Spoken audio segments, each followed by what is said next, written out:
And I really want to thank all of you for being here today. It is just, as I mentioned earlier, it's so wonderful to see everybody's faces on the screen, and it always feels very heartwarming to me. And it calls me back to March 2020 when we had our first cafe, and it was a very emotional experience in a way to see everybody show up on the screen, because we were impacted by those first weeks of isolation in a different way. And I believed that it wasn't going to last very long. At least I did. So here we are. And thank you so much. My name is Marna Anderson, and I'm the director of Nonviolent Peace Force USA. I've been with the organization about 7 years, and I will have to say that my heart gets bigger for this organization with each year. And a lot of it is because of those of you who I've had contact with and met over the years. About a month ago, our Ukraine startup director, Felicity, who you're going to meet in just a few minutes, called with an urgent message talking about orphan children in Ukraine that needed to be evacuated as soon as possible. There was about 300 children, all under the age of 4, needed to be taken to safer locations in the expectation of a Russian advance. We believe that with unarmed civilian protectors, the children could be kept safe on the way to and during their stay at their new temporary homes. The call ended, and I looked at my colleague, Anna, who's also on this call today. We both had tears in our eyes thinking about those babies and toddlers and imagining our own children facing that same situation. As we know, because of violent conflict, there are children and families and communities all over that are in harm's way because of something they have no control over.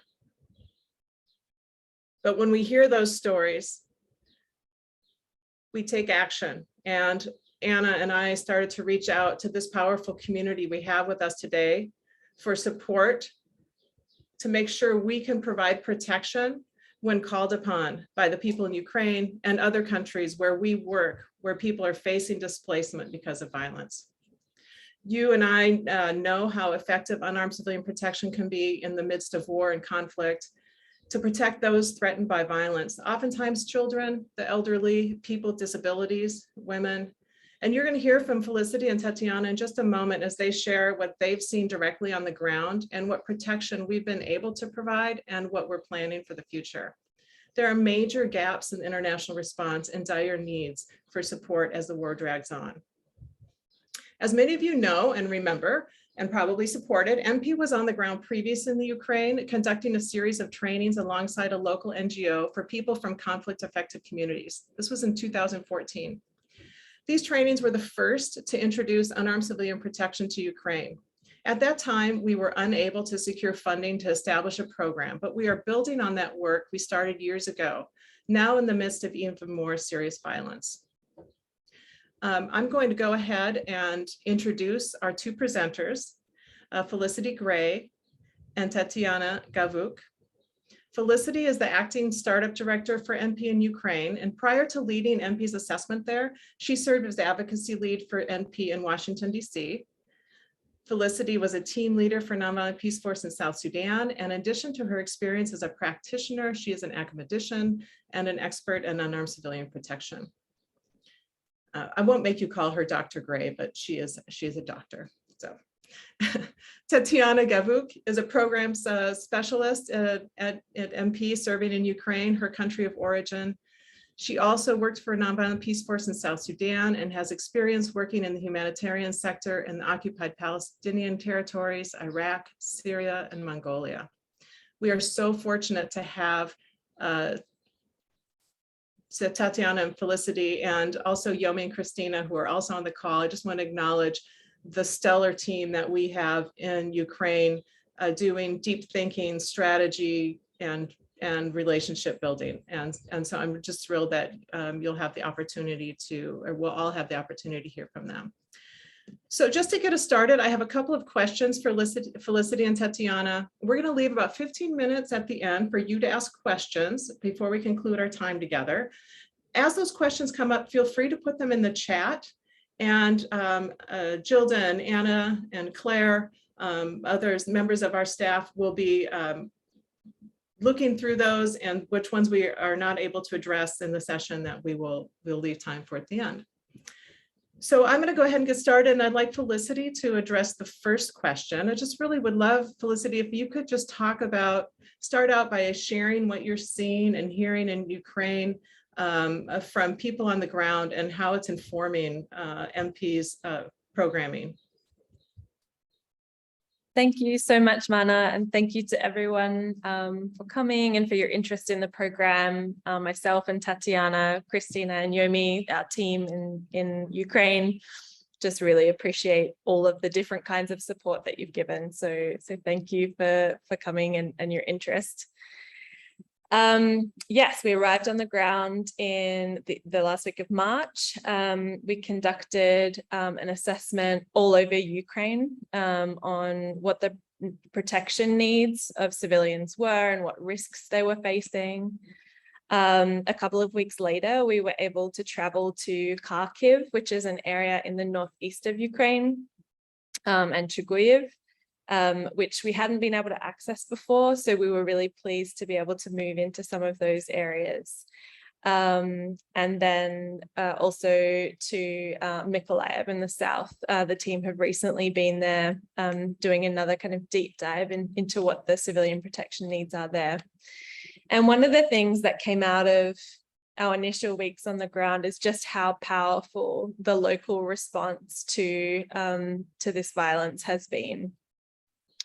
For many civilians in Ukraine, this conflict is not a new experience. It's something that they have experienced throughout their lives, that they've prepared for. And so we were just, it was a real honor to be able to see how they've mobilized within their own communities to provide for one another. So the picture here, this is Christina, our colleague, and one of the women who runs a distribution center in Dnipro in Ukraine. This is one of the areas we visited on the initial assessment. And, you know, these are regular civilians, people in their communities. These are not professional humanitarians. They're not people who've been trained in UCP or trained in delivering humanitarian aid, but they are civilians who saw the needs of their families and their friends and their neighbors, and they banded together in this real time of need. And they're the ones that have really been doing the frontline work in this crisis. They have come together as civilians, even as they experience the negative effects of war themselves, and they've really shown up for one another. And one of the really impactful experiences we had early on, we were at one of these kind of centers where they distribute aid centrally. And there was a desk of lawyers providing legal aid to people that had been displaced from Mariupol.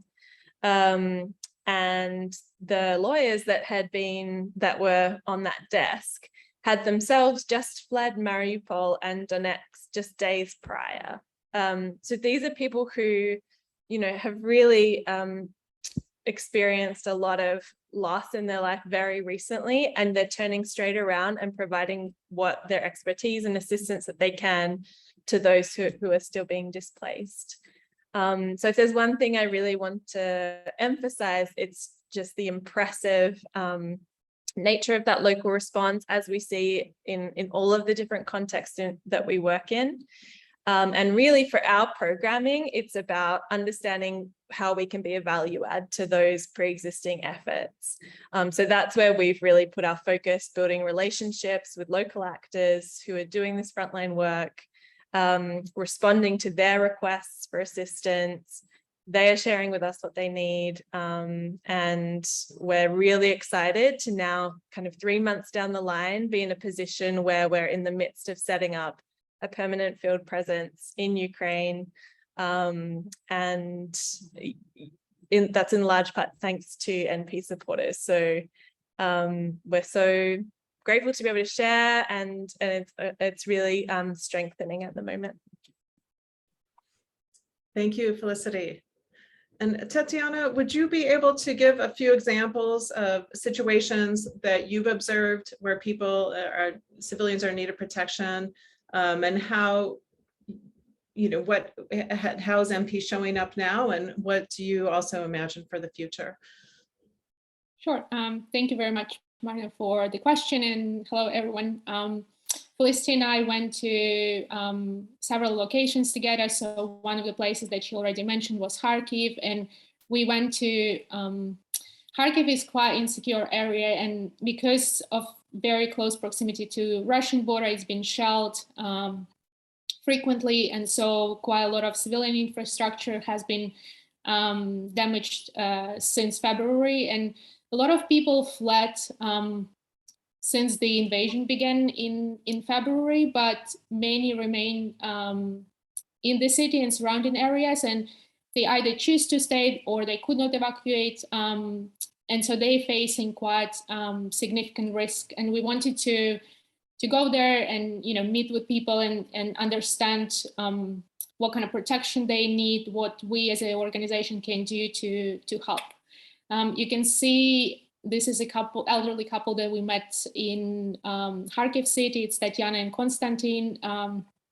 They live in damaged apartment block. Their neighborhood has been hit repeatedly. They can't go to the shelter because Konstantin has mobility problem and he can't walk. They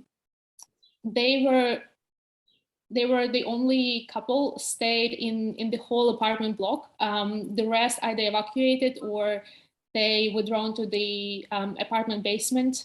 And so the neighbors saw them staying on their own and being scared. And so he chose not to go to the basement as well. So, there's this incredible solidarity that we've seen in the community. However, which means that, they can't seek shelter, they can't, they're exposed to this ongoing shelling. Konstantin bed is quite close to the window as well, and there is no space to move it, which means that if there will be any explosion close to their apartment, he will be injured probably quite severely. And so when we spoke to this couple, they were still quite hopeful and they were still quite optimistic and, trying to support each other. And, like the feeling of isolation that they have as the war continues, it's more difficult for them to cope. And because the hostilities are still ongoing and the fighting is so relentless, it's really difficult to cope for them psychologically. We went to see a basement where many residents found shelter. And you can see on the next slide what kind of conditions in the basement, in the regular basement look like. So this is a typical bed.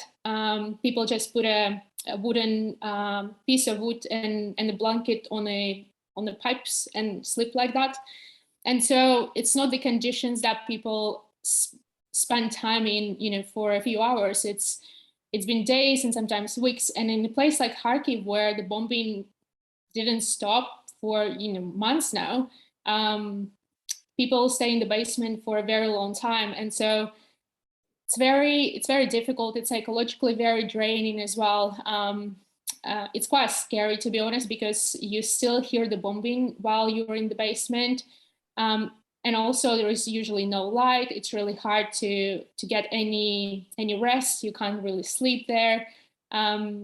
And so once the summer once the summer came and it became a bit more warm outside, people started go out and they completely ignore now air raid sirens because they just can't spend any more time in the conditions like that. In another city that we visited, we met another elderly people. You can see here Valentina on the left and Nina on the right.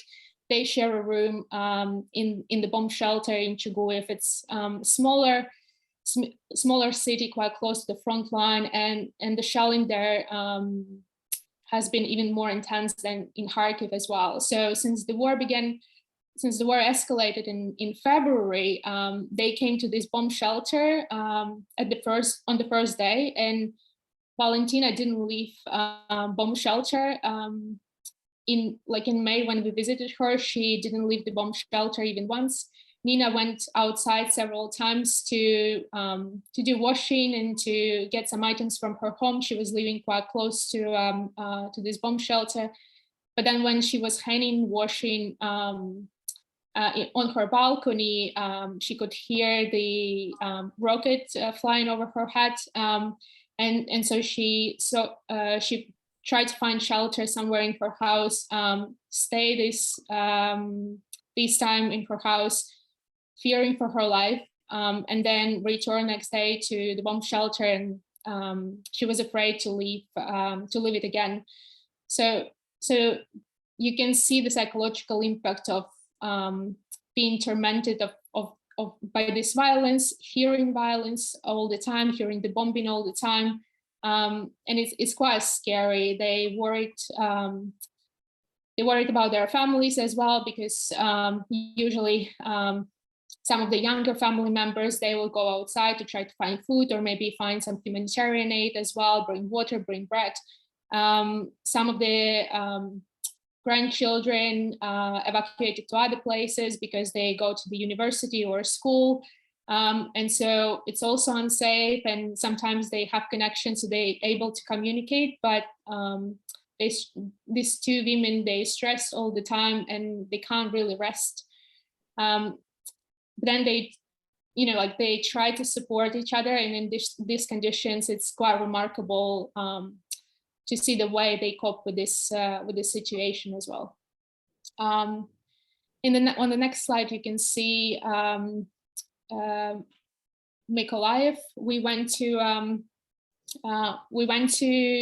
the south to assess what the conditions are and what civilians face in those areas as well. And you can see that it's pretty much the same risk as in the north. Mykolaiv was one of the places that's been under bombardment almost every day since February. It's also a place where a lot of IDPs, internally displaced people from Kherson, coming to seek shelter. There is a disruption of basic services. You can't really access water, you can't really access food. So people had to rely on humanitarian aid. Sometimes they had to queue in line to get this drinking water from the trucks. And if you have any medical conditions, if you can't walk, if you can't carry these jerry cans with water, you simply don't have access to any water. And now, like in the winter, in the summer months, the temperature is so high and it's so difficult for people to be outside. Like many people suffering from heat exhaustion as well. My colleague Yomi had to provide medical aid to one of the people at the food distribution point because she lost consciousness due to heat exhaustion. And so one of the type of work that we do is we can not only support on the ground, observing this protection risk and help people to in the moment, but also make sure they receive help that they need afterwards. So what my colleague Yomi did, he supported this woman on the distribution point. He provided medical aid, make sure she's okay, accompany her to her apartment, make sure she's safe, and then refer her for medical assistance to another health provider where she can receive health services that she needs. But this is just one example, and every citizen in Ukraine facing quite a lot of challenges at the moment, whether it's to find food or to find water or to stay safe. And it's not easy, especially if you're elderly or if you have no one to support you, or if you can't move. If you have any mobility problems, or if you live with disability. So it's quite challenging, quite a challenging time for civilians, both psychologically, but also even logistically to survive. I don't know if Felicity would like to add anything.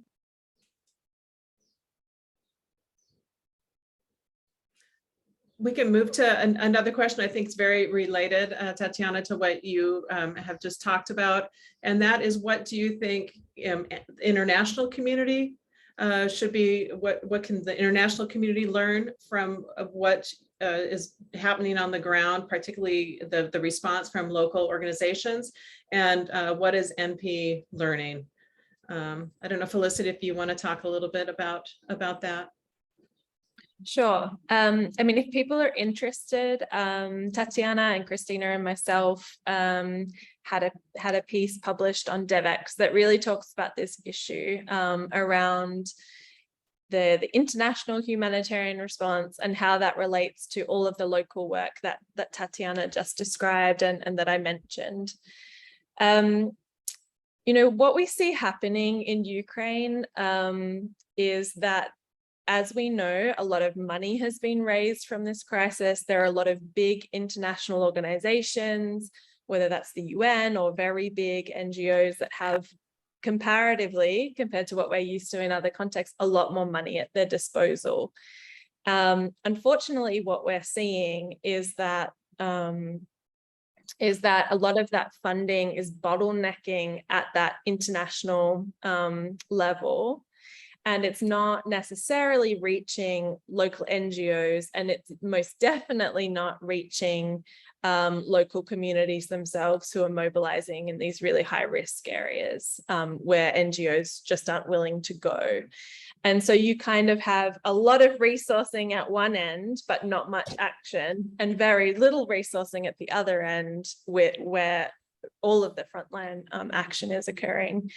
And so really part of how we've seen our role in Ukraine is to try and bridge some of this gap. And that doesn't mean, I think sometimes when we talk about localization in the aid world, we expect local actors to come to the international humanitarian table.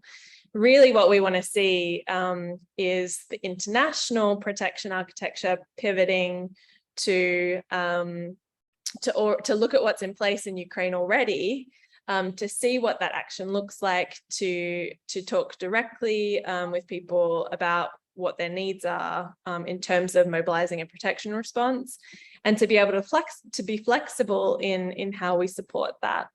I noticed in the chat someone mentioned, you know, there are some challenges with this. You know, communities might not understand, you know, humanitarian principles like nonpartisanship, for example, and sometimes that can have an impact on aid access. But it's only through engagement with people at the community level and people that are doing this work that we can have any of those conversations anyway. So our focus has really been on working with locally mobilized self-protection groups who are doing life-saving work. In some cases, they're the only people that are reaching those most at risk, and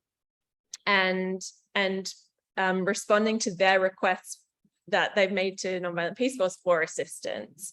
And we're really excited to be able to expand our work doing that soon in Odessa, where the team is currently based, in Mykolaiv, in Kharkiv. So we're really focusing also on areas where other international actors are much less likely to be present.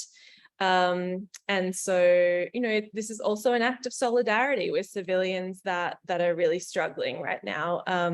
And I think that that's been very appreciated. Tetiana, did you want to add something? No, I think just to maybe complement to what you said is that, you know, unarmed civilian protection is quite flexible when it comes to implementing this method. And I think in Ukraine, you know, what would be applicable in one location may be not relevant in another place, because the context is different, and also the needs of the people are different, and the way we'll provide protection will be different. So in some places it could be protective accompaniment, it could be protective presence as well. In other places it's making sure that people know where to find basic services so they can protect their health, they can protect their well-being as well. And we're trying to, like Felicity said, we're trying to bridge this gap where there is a big disconnect with well-resourced NGOs, and then between well-resourced NGOs and volunteers on the ground, and also community members who need help, but they just don't know what kind of services are available and where to find them. One of the examples we can give, for example, in Kharkiv, we met Yuri, who is elderly gentleman living with disabilities. After he had a heart attack, he now requires daily medication, and he was not able to get those medications. So what we did, we connected him to a medical NGO who was able to deliver medicine he needs. So sometimes it's very simple, and it doesn't require much money or resources or time, but just to make sure that people are heard. And what's happening in Ukraine is that the needs are so great, and it's across all sectors. People need housing, they need food, they need medicine, they need other things to survive. And so very often some specific needs that people with disability have, or elderly or children, overlooked, because we assume that everyone has the same needs because they've fallen under a specific category. So this is the role of NP to identify those needs that people have and advocate on their behalf to make sure that they can get assistance that they need. Thank you both. Before we take questions from the chat, I would just love if both of you could just share one story that stays with you, that motivates you to do unarmed civilian protection in Ukraine. This is not easy work, obviously, and yeah, so just what keeps you motivated? I guess more importantly, who keeps you motivated?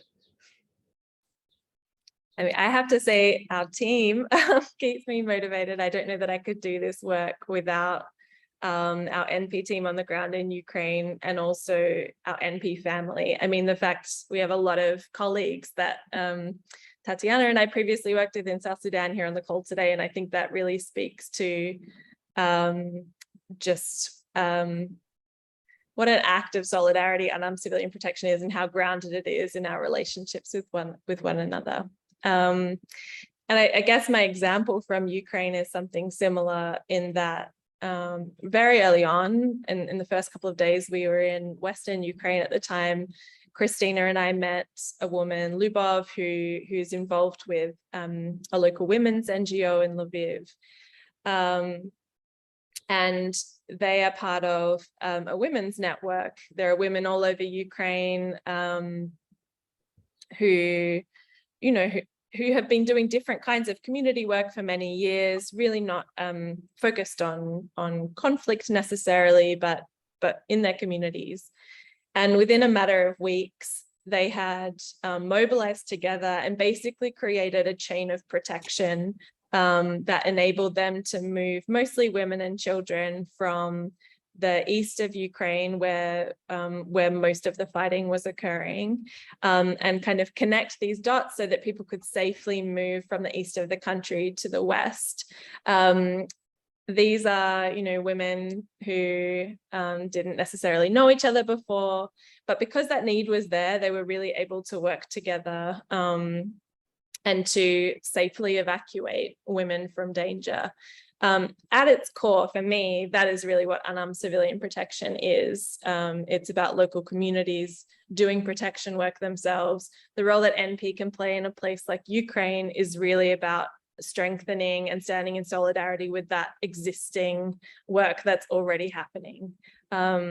So we're still in contact with Lubov. She's still doing amazing work. And yeah, many people are safe as a result. So it's very motivating. Thank you. Tetiana? Similar for me as well. I think just seeing this community mobilization is quite remarkable, and just seeing the dedication, that people, they left their jobs and they just volunteer in full time. They use all their savings to help others as well, because we're all in the same situation. So it's quite remarkable to see support on the ground. But I think one story that sort of stayed with me was the little boy that we met in one of the shelters in the basement of the apartment block in Kharkiv. What's interesting is that so many children and women with children left early on when the fighting started, and so it's quite unusual to see when you go to places like Kharkiv to see children, and especially see children in living in the basement, because even if like at the beginning of the escalation, you could see some of the families staying because they didn't know whether it will be temporary, whether it will take days, and things will calm down. Like when we went to Kharkiv in May, we met this little boy living in shelter, and he was saying that he spent so much time living in this basement underground that it feels weird for him to be outside, and he doesn't really want to go outside anymore. And just to give you an example, that like conditions in the shelter are so bad that you can't really see anything. The smell is horrible. Sometimes it's really cold in the shelter as well. And just seeing that this is something that became normal to a child is very, very heartbreaking and very alarming as well. And so it's not only child crisis, it's also like a problem for parenting as well, because parents are also exhausted and trying their best to survive and take care of their families, but they need to be positive. They need to remain strong for their children and grandchildren. And so I think it's quite a good example that every single generation is affected in this conflict, and it will take quite a long time to recover from that, because the psychological trauma that everyone is experiencing is very, very deep. And it's really hard to recover from it when you don't really have support system in place, because each family member is affected. And the professional support services are also exhausted because they don't have capacity to respond. They, they overwork, they don't have space. And then because the war is still ongoing as well. So yeah, I think it's one of the examples I think that sort of stayed with me as well. Right. Thank you. There's a few questions about what an assessment is, and I'm just going to give a general overview about how we do assessments, and then Felicity, if you want to talk about what that looked like in Ukraine. So all of our work, when we get invited or somebody suggests that we should be in a particular area, we really look at a couple different factors. We look at whether or not people could be there legally and we can work there legally, whether we have good reason to believe that our folks will be safe on the ground when they get there, that there's possible funding for it, and that we're not duplicating what is already happening on the ground, that unarmed civilian protection will bring something new. So those are the things that we look at first. And I just want to mention when we do the assessments, when we send a team to do an assessment, which Felicity will talk about specifically what that looks like, and building, talking to folks and building relationships to answer those earlier questions. We come to you, actually, individuals primarily in the United States, and say, would you help fund this assessment? A lot of our assessments we can do for $35,000, $40,000, $50,000. And then we leverage that money with grants from institutions. One donor once said to me, you take crumbs and turn them into miracles. And I'll talk a little bit more about what's happening related to that in Ukraine. But Felicity, if you'd like to talk specifically about what the assessment looked like in Ukraine, that would be great. Yeah, I mean, as Marta mentioned, our focus is really on understanding what the civilian needs are, what responses are already happening, and whether or not there are gaps or opportunities for MP to contribute something unique and new. We don't want to duplicate, as Mana said. In Ukraine, it also involves a security assessment to make sure that we can have teams on the ground operating in a way that keeps civilians safe and keeps themselves safe.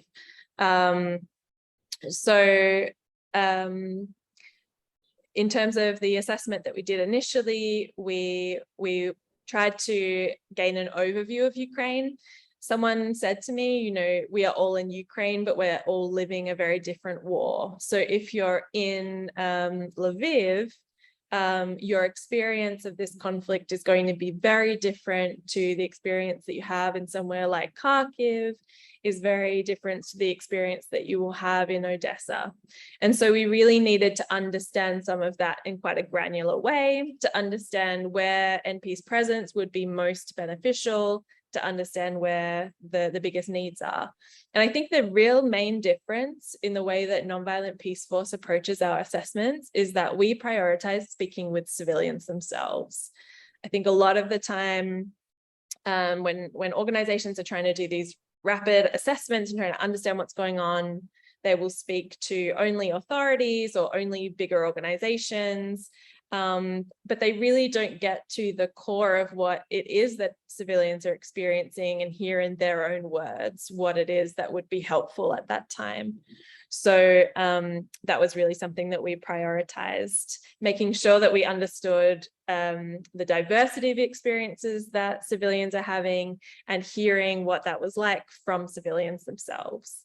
And I think that that's placed us in a really good position to contribute programming that's very impactful and that is a value add. We're not, we're not squeezing out a local organization. We're really trying to strengthen and complement the work that's already happening. Thank you. There's one question that has come up about what can UCP really do in a situation where there's active fighting? An active violent conflict?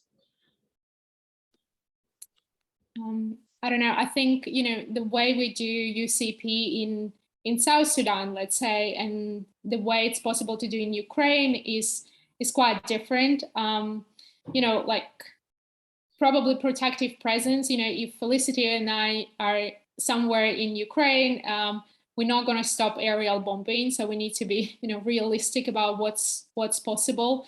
But I think it's also important to be there, to show up for the communities, to make sure they're not abandoned and just stand with solidarity. And when possible, we can provide protective presence. We can make sure that protect from violence.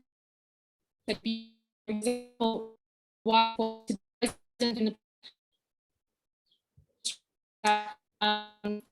people just, the communication is broken, can't advocate for themselves.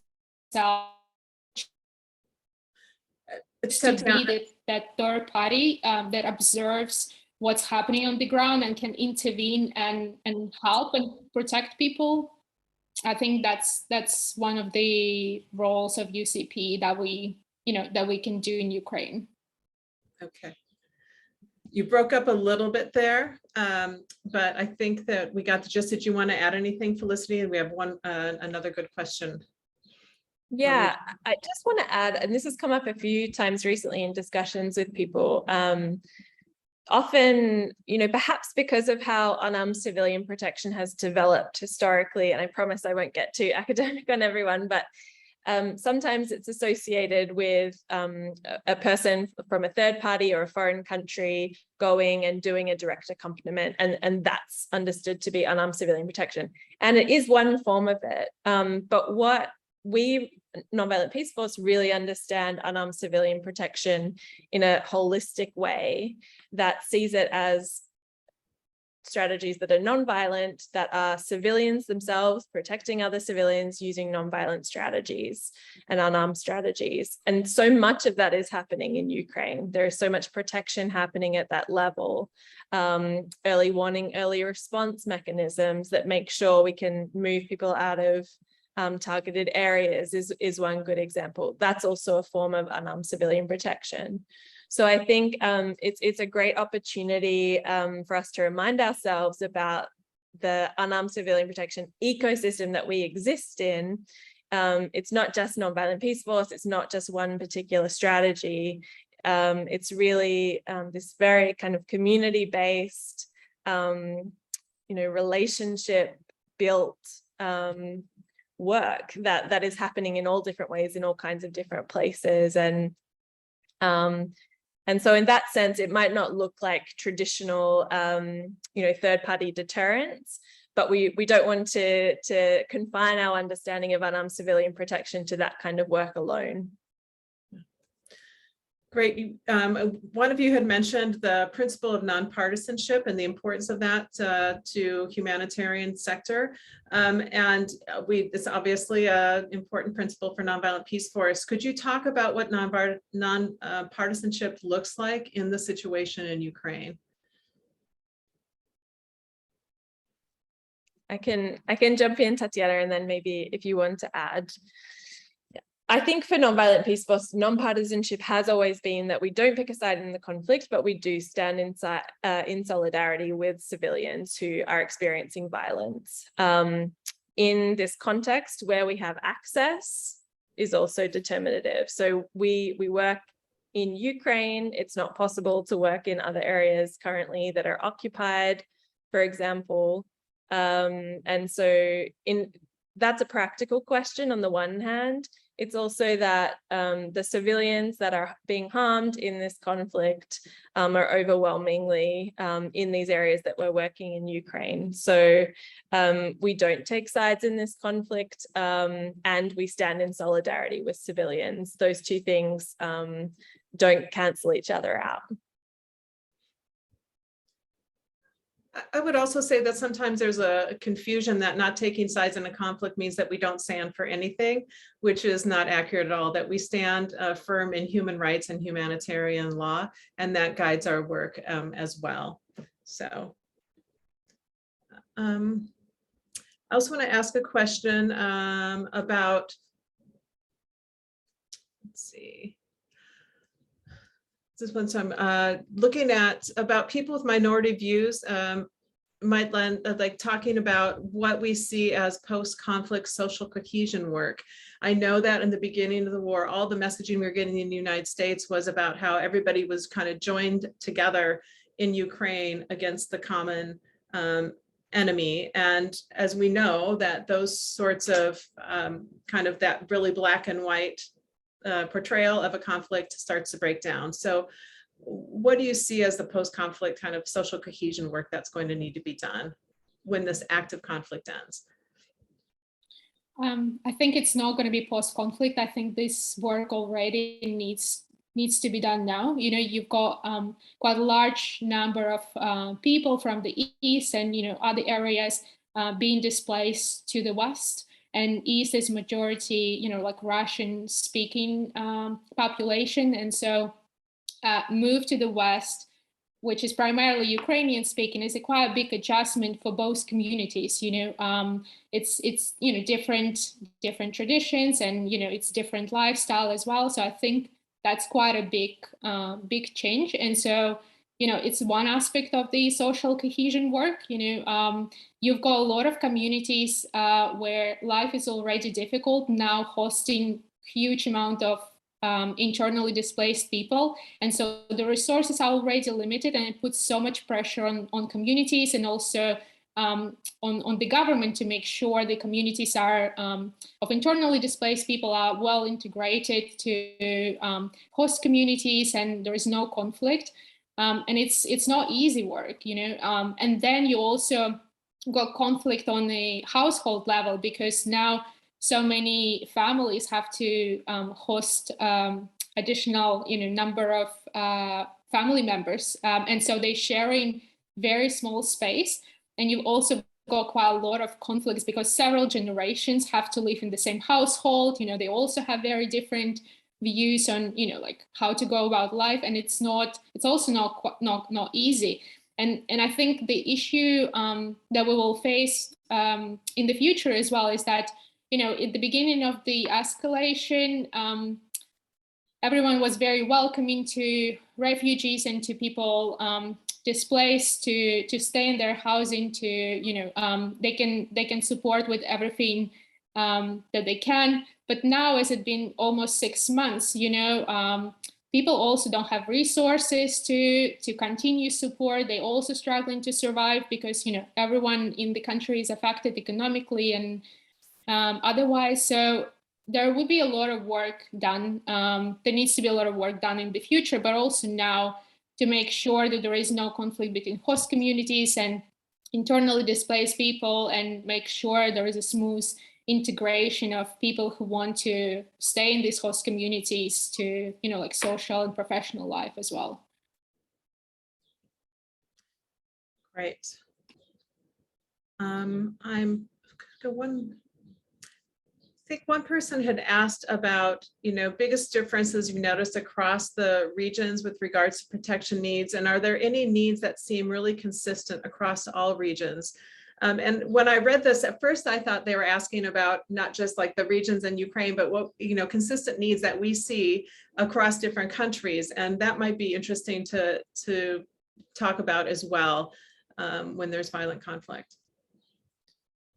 Yeah, I mean, this is an interesting question, and I think it points to some of the linkages between the context that we work in. So in Odessa right now, there is a lot of grain. So as people might know, Ukraine is a net exporter of staple foods. Many of those is what organizations like World Food Programme rely on to provide food distribution to communities in places like South Sudan. So not only have distributions in South Sudan been cut recently, but the prices for those kinds of goods have increased, and they become increasingly inaccessible to civilians that just can't afford them. So there are all of these ways in which the context that we work are connected, and I think that it's an important lens to have when you're talking about this work and what NP's contribution can be. I suppose I would also say that one of the things that is consistent across the different areas or places that I've worked. So I've worked with our US team, I've been in our Myanmar team doing research, I've worked in South Sudan, I'm working in Ukraine. And I think consistently, the one thing that NP does very well and that other responses tend to struggle with is really centering civilians themselves in a response, like understanding that civilians themselves have agency, that they are doing this work in all kinds of different ways, and that the biggest contribution that we can make is understanding what that looks like and what we can do to strengthen it, because that's what's going to outlast an international organization like Nonviolent Peace Force being present. It's what's going to make this kind of work the most sustainable and impactful over the long term. And I think, sadly, civilians being sidelined by these big aid architectures is something that is really consistent across the places that we work in, and something that we also consistently try to respond to in our work. Tetiana's also worked in a lot of our different sites, so she might have something additional to add.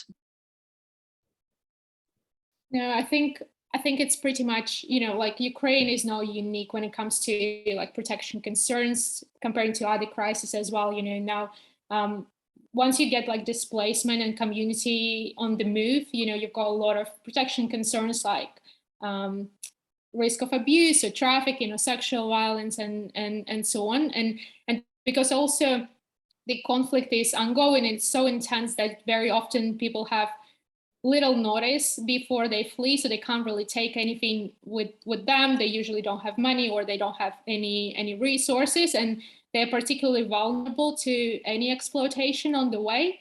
And we've hearing a lot of reports of exploitation and abuse of people who are fleeing, not only across the border but also within Ukraine. And so this is not unique. And then also because of the violent conflict, you've got the whole young generation that don't have access to education, and it's also very hard to, it's very difficult to recover. Like you need so much resources to make sure there are systems in place and you can keep education running. And I think one of the struggle that Ukrainian government has as well is that there's so many internally displaced people now sheltering in schools and other educational facilities. And now with the September coming, and the new school year supposed to start, there is a choice, right? What to do with internally displaced people, where to find housing for them so they can empty the schools and make sure people, students can go back to school and can learn. And so it's, as this conflict continues, there are more and more challenges. And if we can't address them now, then we will have larger problems to deal with in years to come. Well, we've come to the end of our hour, and I really want to thank Felicity and Tetiana so much for presenting and for answering questions, and also for Yomi and Christina, who've been addressing questions in the chat. We really, really appreciate it. As you can hear, we're really working as hard as we can to be nimble and to respond to the needs as they arise. We want to be there for small children and others who are vulnerable, who need to move to safer places. We will be a support. We want to be a support to local volunteer groups who are bringing food and water to the elderly who can't make it to distribution sites. And we plan to work in Ukraine for the long term. This war is eventually going to end, but when it does, as we just talked about, Ukraine's going to face a new set of challenges to build back long-term peace. So by being in Ukraine now, we're able to build those relationships necessary to support the local long-term peace building. We started this assessment in Ukraine with $100,000 from our capacity building fund. And that fund was created by our donors, many of you here, so that NP could create a strong foundation for this organization. And that when a need arose and a conflict was emerging, we would have this fund available to send folks on the ground to do that assessment. And we've just received a commitment from an institutional funder for €1 million for this year. And there's a very likely funder for 2023. That gets back to showing what the capacity building fund is intended to do, to allow for an initial infusion of funding, which sometimes isn't a lot of money, that can be leveraged into these longer term multi-million-dollar grants. And you on this call made that possible. You make it possible to protect Ukrainians that we just heard about, like Valentina and Nina and Luvav, and all the other folks that Yomi, Christina, Tetiana, and Felicity are coming in contact with. So right now we are raising money for the next phase of the organization's growth with a campaign for a nonviolent future. While the Capacity Building Fund has strengthened the foundation of our organization, this campaign for a nonviolent future is going to help us grow to respond to the need for work all around the world, in the United States, Sudan, Thailand, South Sudan, the Philippines. We really are working to advance a paradigm shift in our world where nonviolence is not just a viable alternative to conflict. It is the default way of resolving conflict in both local communities and in our geopolitical conflicts. So together, we really believe we can change the narrative. We can make sure that there's no more violent conflict like Ukraine. And we invite you to consider an extra gift this year to the Campaign for a Nonviolent Future. We would ask that you consider a 3-year pledge to the campaign. And we're going to be putting a link in the chat so you can read more about this initiative and how it's going to strengthen nonviolent peace force for the future so we can continue to do this work. We can respond to the needs on the ground. And as you heard, NP is a grassroots organization. And the work that we do is based and rooted in the voices of people who are experiencing conflict. And you make this possible. So I really want to thank you so much for being here today. I hope that you will talk with others about what you heard, that you will share the recording when we send it out, and that you will continue to support and consider a special gift to the Campaign for a Nonviolent Future. Thank you so much for being here, and we will be in touch.